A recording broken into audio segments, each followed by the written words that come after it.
Kita ini sebenarnya lebih najis daripada hewan anjing yang kita bilang najis loh.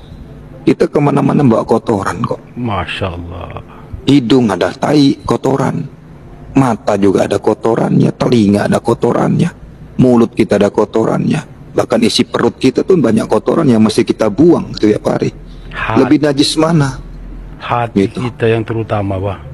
Iya, itu yang jasad dia aja lah, artinya yang secara jasmani saja lah. Ini belum kita cerita ke hati. Satu kampung itu sudah tidak ada kumandang aja, tidak ada kalimat zikir, tidak ada lagi yang sholat di kampung itu. Siap-siap untuk beribadah. Semua dikasih umur yang panjang.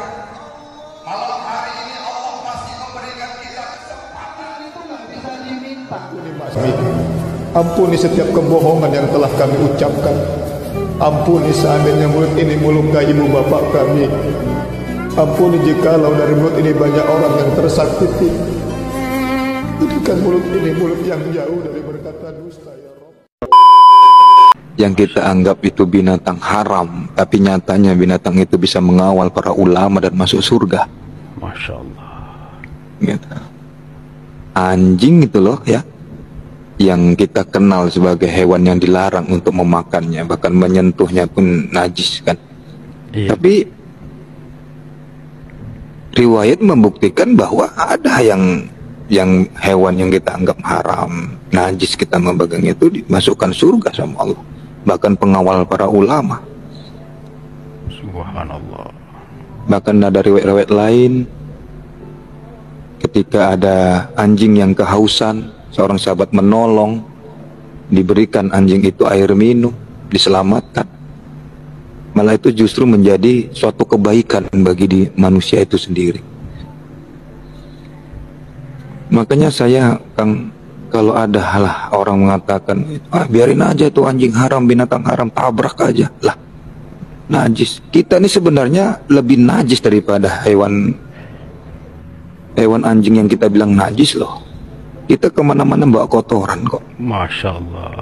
Hidung ada tai kotoran, mata juga ada kotorannya, telinga ada kotorannya, mulut kita ada kotorannya, bahkan isi perut kita tuh banyak kotoran yang mesti kita buang setiap hari. Lebih najis mana? Hati gitu. Kita yang terutama, Pak. Iya, itu yang jasad dia aja lah, artinya yang secara jasmani saja lah. Ini belum kita cerita ke hati. Allahu Akbar. Masya Allah. Kita kemana-mana, kita mandilah, kayak manapun bersihnya lama di kamar mandi, sabunan pakai mahal. Tunggu 5 menit lagi.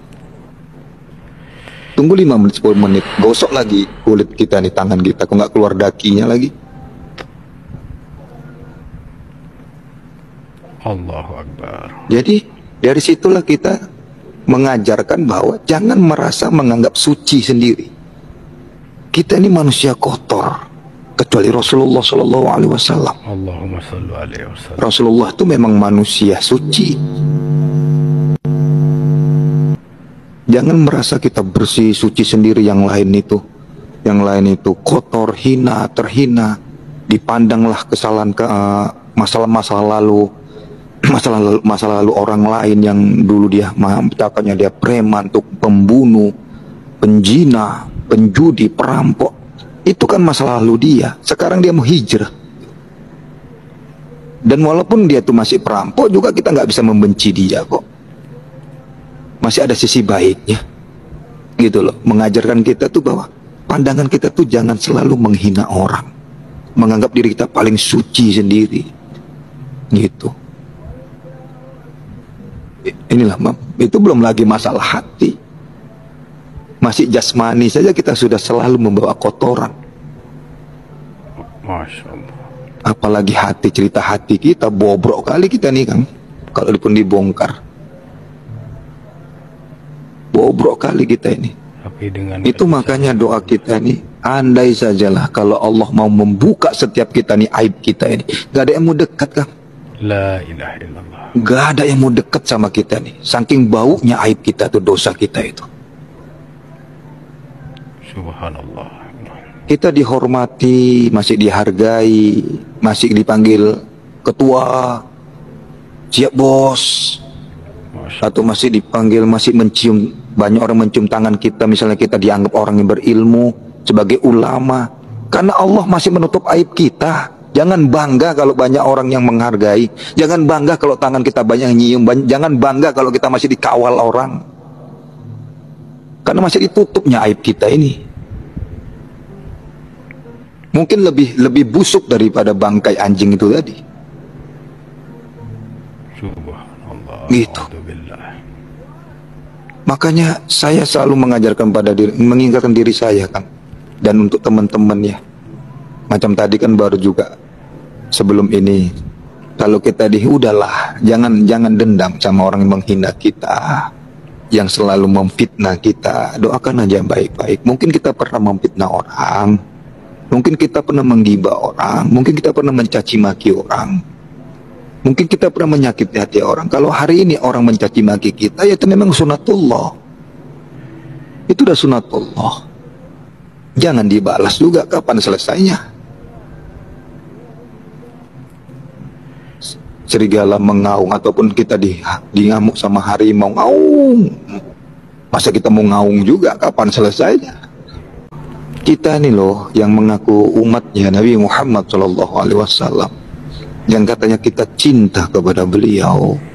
Cobalah yang sedikit saja, yang sekecil saja yang ikut kita, bisa nggak mengikuti beliau itu yang tidak memandang kebencian kepada musuh, sekalipun kepada orang yang sudah meludahi beliau. Makanya dulu mudah diterima agama Islam itu. Kenapa? Karena keadilan, karena mahabbahnya para nabi dan rasul kita, para sahabat-sahabat dulu, para alim ulama dulu, para wali-wali Allah dulu. Wali 9 itu dengan mahabbah mereka berdakwah, dengan cinta. Dan cinta ini bukan berarti nggak bisa tegas. Inilah kadang-kadang orang awam ini yang salah. Mau ceramah kok begini cross itu karakter. Umar bin Khattab juga begitu dalam berdakwah, Husain juga begitu. Jadi karakter setiap orang berdakwah itu jangan dilihat itunya, tapi mereka itu karena mahabbahnya lah kepada Allah, menyelamatkan umat dengan caranya masing-masing. Yang penting kita tuh tidak menganggap diri kita tuh paling suci, paling benar. Ayo dong kerjasama, saling mendukung, saling kita loh. Semua kita nih dai. Tugas dakwah itu bukan terletak pada ulama. Tugas dakwah itu bukan terletak kepada seorang ustadz, kepada kiai. Enggak, kita semua nih dai ini. Kita semua nih pendakwah. Minimal kita bisa mendakwakan diri kita sendiri, istri dan anak atau suami, anggota keluarga kita. Kita nggak bisa dengan omongan, ya dengan pola tingkah laku. Juga kita kadang-kadang nyuruh ke masjid, bapaknya nonton bola, ke masjid mamanya nonton sinetron. Gimana anakmu nurut? Nanti yang disalahkan, bandel kali anaknya, dablek. Doanya dablek apa nggak dablek bener? Masya Allah. Itu doa, apalagi seorang ibu itu keluar dari seorang ibu mendoakan anaknya, anak dasar anak setan, dablek lah, ngeyel lah. Yang ngeyel bener anaknya, ya dablek bener. Jadi kita dalam mendidik anak pun juga ya dengan pola kita. Jangan dilarang anak tuh main di masjid, nggak dengan macam kan. Makanya saya kadang-kadang merepet sama BKM ini, pengurus masjid.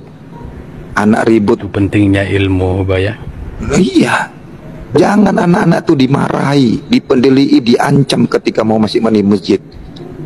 Kalau udah nggak ada anak-anak, nggak ada suara anak-anak di masjid, itu kerusakan, kehancuran tuh mulai. Itu kata Imam Al-Ghazali itu. Ini anak-anak ribut, merasa terganggu, ya biar anak-anak. Lang itu memang masanya anak-anak. Siapa nanti pengganti kita? Apa kita mau hidup terus di masjid itu? Nggak ada penggantinya, mau kita bakal mati penggantinya anak-anak itu. Kalau nggak ada anak-anak yang ke masjid, gimana coba itu? Nggak membiasakan anak-anak kita ke masjid, ke madrasah. Nauzubillah min dzalik. Lah itulah yang dibilang dipesankan oleh Imam Al-Ghazali. Kalau udah nggak ada suara anak-anak di dalam masjid itu, kehancuran pasti yang akan datang. Gitu. Ini malah melebar kemana-mana. Kembali Belajarlah kita untuk melihat diri kita, melihat tadi temanya pun sudah ini juga tadi sebenarnya baru live tadi. Ini kita ulang-ulang lagi supaya untuk semangat kan, teringat lagi apa yang disampaikan. Lain tidak lain kita harus memang bisa melihat kekotoran kita sendiri, penyadaran supaya kita bisa sadar. Selama ini kan mungkin kita nggak sadar, kita merasa masih dihormati. Wah, busungkan dada, tengoklah pengawalku banyak, tengok tuh banyak yang mencium tanganku. Hati itu halus tuh Kak. Betul, benar. Waalaikumsalam. Halus banget hati itu. Waalaikumsalam warahmatullahi. Dan yang tahu bergesernya hati itu ya kita, bukan orang lain. Iya. Kita ria aja kita tahu ria. Kita sombong kita tahu sombong. Kita marah kita tahu sedang marah. Setelah melakukan itu ya, setelah melakukan ria, gitu tuh terasa itu. Bagian terasa. Subhanallah. Itulah dijaga hatinya, karena memang halus banget. Penyakit itu kita bilang kotoran hati itu luar biasa halusnya.